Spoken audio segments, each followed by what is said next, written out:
Hey everybody, it's Craig Syracusa, Walk in Faith. I'm sitting down with Father Suckiel, my good friend from, you said, is it Elmhurst, Queens, Holy Family? Did I Fresh screw up? Meadows. Fresh Meadows. I knew I screwed up. Father Suckiel, besides, him growing a beard during this pandemic, he has a lot of responsibilities. Chaplain at Severian, which we love Severian in Brooklyn. Also Vocations Director, which Yep. you and I had the opportunity to work together at City Field a few years back, which Yeah. I actually have something on my wall dedicated the jersey. So Sure. wonderful to see you. How are you handling this pandemic and this time in the parish?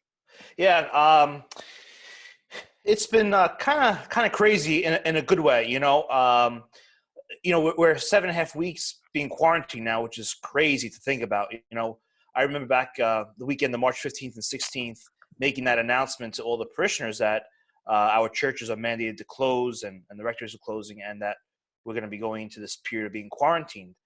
And I just can't believe that we're still like in this, and we don't know when it's gonna be lifted. Um, so in that sense, it's just been just unreal, you know.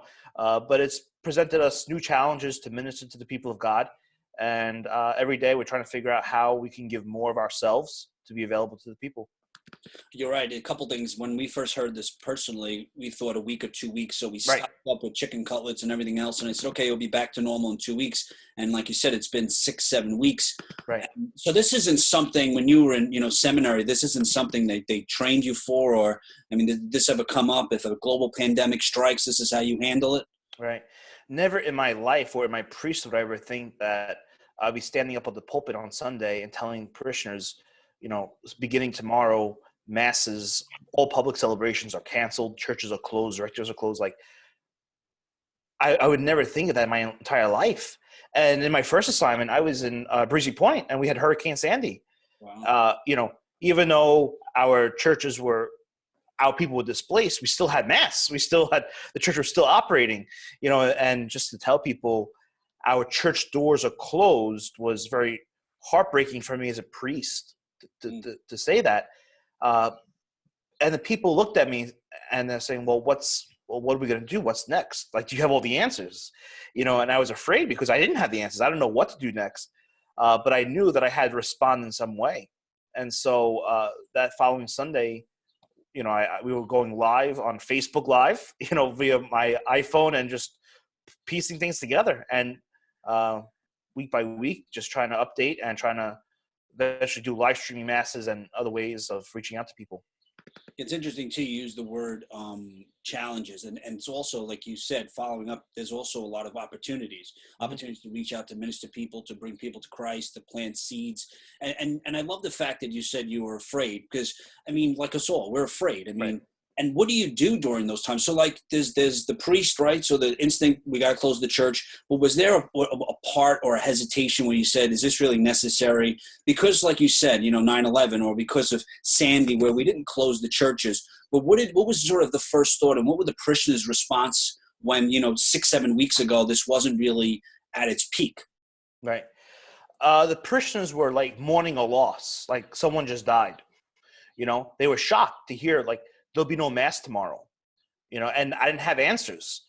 But what I kept telling people, saying, I don't know what's going to happen next, but what I can tell you is that we're in this together, and I'm at your side, and that you will see me, because I kept saying to myself, even in my own prayer life, I was praying to our Lord, and I kept saying, like, I need to see my people, and my people need to see me. This past weekend we had Feast of Good Shepherd, the first day of Easter. And the sheep need to hear the good shepherd. They need to hear their shepherd. They need to see the shepherd for direction. And I was placing myself before the feet of Jesus, saying, Lord, help me out here. I need you to like really inspire my heart and to really be the good shepherd that I'm called to be right now. Now it's like we kick it in. We're in full mode going forth, and I got to guide my people through this. You're right. And like you said, you're human, right? Right. I can recite prayer over and over. I can read scripture, but then Right. there's always the enemy, right? The enemy, the negative thoughts come in, Yep. on, and people look. Like in my life. Look, I have a family, I have a wife, and I get filled with anxiety and stress, and I'm afraid. But then at the same time, I have to make sure at the table that I remain sort of composed. Sure. So what do you do? Like you said, like what do you lean on? Because people are calling you. You mentioned off camera. Right. 17 deaths, fatalities in your parish. Now Right. people are coming to you asking for guidance and help, and you're a shepherd. What do you say to them? How do you sort of balance this all? Right. Well, two things. It's one is keeping a healthy prayer life. You know, the fact that we're going through a crisis, we have to pray harder. We have to pray more. That's the first thing. And the second thing too is just being real with the people. You know, and just being that person to listen to them, listen to their heartbreaks, listen to their sorrows, and just reminding them that God is present, even though we don't feel His presence in the midst of this quarantine and this brokenness. God is present because He's telling us that. And I have to rely on my good priest friends. You know, at night we're zooming into each other, just we're talking, we're sharing our war stories, and just trying to help each other out because I need to turn to someone. Just as the Christians turn to me looking for spiritual support, I got to turn to my brother priests here in the rectory. I got to turn to my priest friends who I studied with in seminary, and we got to be there to support each other too. And so it's in relationship with God and in relationship with healthy friendships. That's a great idea, to have a sort of a prayer partner, because certain days you can lean on them and they can lean on you, because it's similar to a marriage. Yeah. Today, I'm overwhelmed. My wife will lean on me, vice versa, because it gets extremely difficult. And now also too, you're dealing with kids at Severian, right? I mean, Sure. I'm assuming you have, I don't know if you teach any classes, but you're communicating with them, and they have their own struggles, their own anxieties, and sometimes it's difficult for a kid to express that. They'd rather hold it in. What have you been speaking with the kids at Severian? How have you been handling that situation? Yeah, the kids have really been tremendous through this all. But you have to think so much has been taken away from them. School is a huge part of their life because it's not just like putting on the uniform. It's not just wearing the Zavarian logo. It's seeing their friends. It's seeing their teachers, their mentors, their counselors. It's part of who they are, and all that has been taken away from them overnight, pretty much. They got an email probably Wednesday saying Friday is the last day of in-person in classes, and then going online for distance learning. So they had to really just adapt to this, and to this new culture. Thank God they're, computer savvy, technology savvy. So they knew how to Zoom and do video messaging and things like that. So, a lot has been taken away from them, but they've responded so positively, and they've been a source of inspiration to all of us. But I know they're hurting a lot. And they're so happy just to see their teachers and get that sense of normalcy back. And now, Um, what happens now? For some of them, the seniors that are going to college, how are they handling the stress? I remember right, the transition just alone, going to school, right, and going to college it's a lot. To handle that. Or the right, kids going to high school, how are they handling this transition? How are you preparing them? What are right. you talking to them about? Yeah, in my conversations with them, I tell them this is beyond our control. This is beyond our control, and the school's gonna do everything that they can to meet their needs with graduation. It's gonna happen. The question is, when is it gonna happen, right? Just trying to give the seniors their proper send off that they've been looking forward to all 4 years of being Zavarian. You always look forward to that, to the end of the senior year with prom and last day of school, of classes, and all the final goodbyes. So we have to think of new ways to do that. And one of the ways that that we did that was that the administration went to each of the seniors' home and we presented them a garden sign. Surprised them. We Yes. went out on a Saturday morning when they were all sleeping. We woke them up, and they get that phone call saying that their teacher or administrator is outside. Wow. And we just wanted to let them know that we're thinking of them, that we love them very much, and we're proud of their success as a variant, and we know they're going to do amazing things in college. So we want to affirm them and let them know that we haven't forgotten about them. So That's they felt that love. That's beautiful. Actually, I live in Jersey, and I saw by my area that there were the same signs, like 2020 senior. That's beautiful that you guys actually went there. So now another question. So let's just say there are kids that are home from high school, and they're yeah, hurting in a sense. Like they're becoming depressed. They have some built up anxiety. How do parents detect that? How do parents avoid, or how do they have sort of these adult appropriate conversations with their kids? What are some of the things they can look for?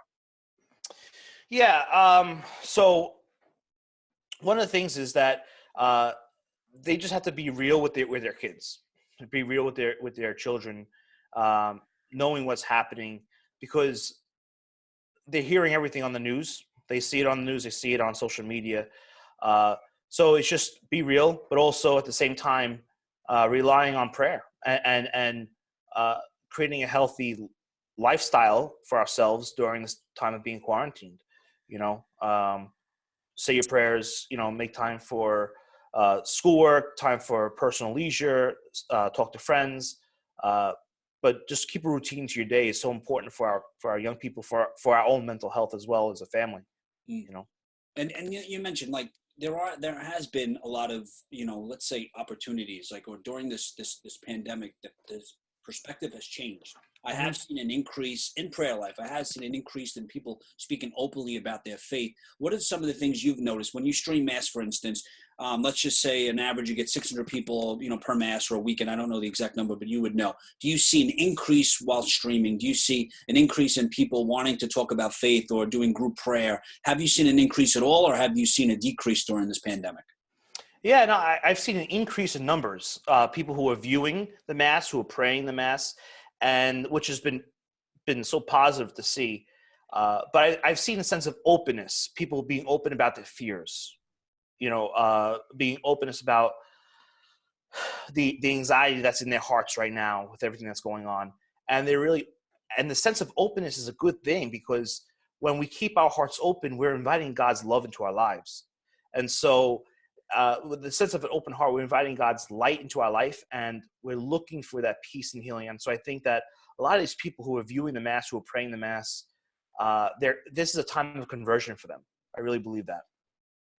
I think you're right. I think this time has definitely sort of planted a seed in a lot of people. I've seen so many emails, text messages from people, social media that I've never spoken to about faith before, asking questions, and there's such a need for it. They're looking for guidance. I really feel like they're connecting with their faith, or reconnecting and building a foundation. And I've asked this question, and it's a fear that I have, and I've been thinking about it every day.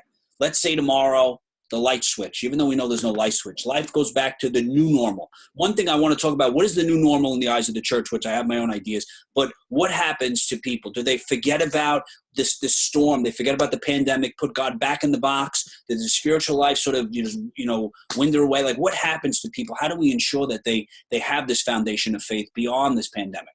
Right. Well, I think that every time we experience crisis, we're never the same, right? And so there's going to be this new normal in our life, but also in our faith as well. I think the church is going to be very different. I think we're entering a new stage in the church, going virtual. I think we have a lot more virtual parishes today. A lot of our parishes are doing live streaming the masses and getting good responses. So that's something we want to continue to keep up. But just a different way to pray too. Whoever thought we'd be, using Zoom to do prayer meetings and all these other platforms, right? It's where we're reaching out. I think even though we are physically separated, we're spiritually close ever more today. Yes. I feel like I'm closer to my people today than I was a couple of weeks ago. Why? Because I'm making that active step to reach out, to speak to them on the phone, to speak to them through Zoom, doing the live streams, and just seeing their prayer requests. There's more of a personal connection today through technology than was before. I totally agree. I've been doing, and I mentioned this, I've been doing on actually Wednesday tonight, there's a Bible study class, right? Which sure. I always felt uncomfortable going to Bible studies. It just felt like I don't know, I just feel comfortable. Maybe I was too young, insecure, but I enjoy doing it every Wednesday. So I found myself increasing in my prayer life, reading every day, scripture, and really just changing sort of my outlook on everything and my perspective. And now, when church opens, when life gets back to the new normal, what are some of the steps that you need to take? I know I saw online people were asking about Eucharist distribution. I mean, I have my own idea. Maybe it's individual. Sure.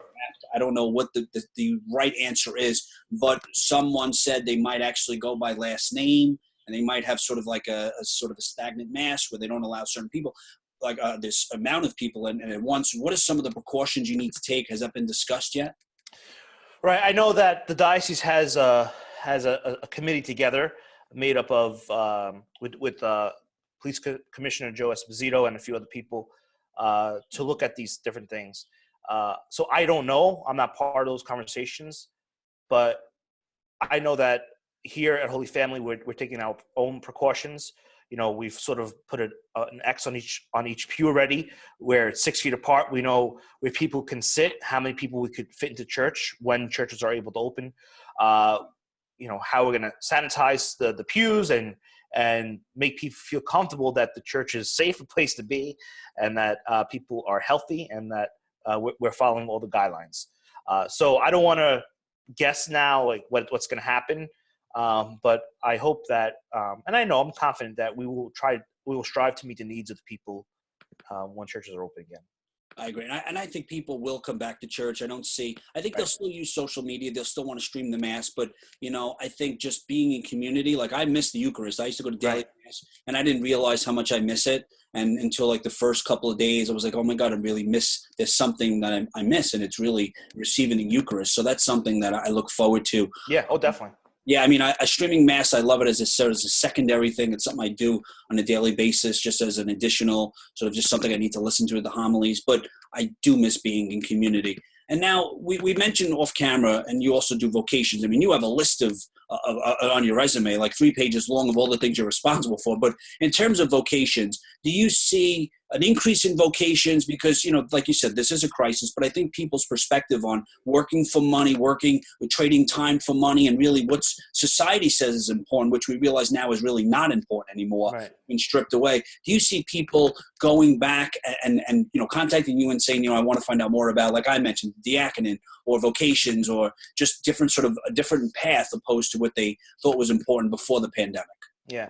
I think in times of crisis, I think we get knocked down a little bit, and we start asking ourselves the elementary questions of life.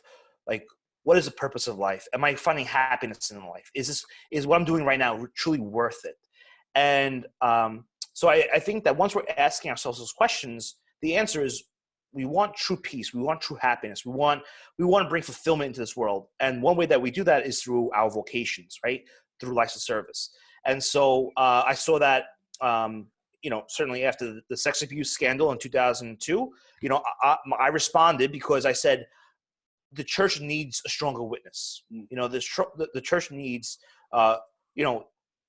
this new yes. And that's where all these young guys are coming from. We're a different set of priests today. We belong to a different church. I grew up in a different church. I seen that after, certainly, Hurricane Sandy. People are wanting to respond and wanting to help and be involved. And so, I think there's going to be more people reaching out who are beginning that discernment process, saying, how can I really find a life of happiness? And that's where it begins, right? And that begins opening up your heart to God and saying, Lord, wherever you lead me, I will go. And so I think that there's going to be increase in vocations from all of this. So how does someone know if they're called to, whether it's to be a priest, to work for the church, like for a specific vocation? How do they know? Like, how did you know personally? Right. Well, everyone has a vocation. Everyone has a vocation to do something remarkable and special with their lives. And so, for me, my vocation started when I was in second grade. I just knew deep down as an 8-year-old boy that the Lord was calling me for something more. And every time I thought about the priesthood, I saw a beautiful life of sacrifice, very fulfilling life.